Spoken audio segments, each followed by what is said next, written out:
атаңызга айтыңыз, жашоодо бир эле инсан бар. 6 жол айланып чыксаңыз дагы аны таппайсыз. Неге биз аталарыбызга айтпайбыз? Ата, алтыным кечирип койгун мени. Сен бизди табам деп, бизди багам деп сен Алла разы болсун түгөнүп калдың го ата сен. Сен баарынын үйүн чыпырганга дайынсың, уят болгонго дайынсың, намысыңды жоготконго дайынсың, ден соолугуңду жоготконго дайынсың, бирок биздин үй бүлөнү жоготконго дайын эмес элең ата.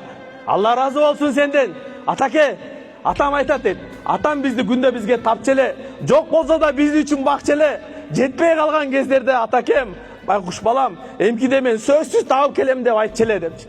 Ата деген ушундай, бир эле инсан бар жашоодо. Мен көрбөгөн жамандыкты ушул көрбөсүн. Мен көрбөгөн жакшылыкты ушул көрсүн. Мен көргөн жамандыкты бул көрбөсүн дейт.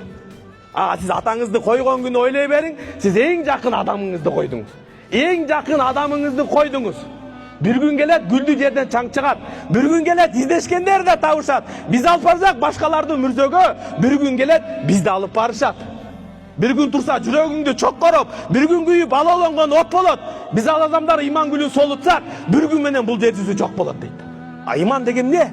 Иман деген ата энеге жакшы мамиле кылыш. Иман деген бир туугандарга жакшы мамиле кылыш.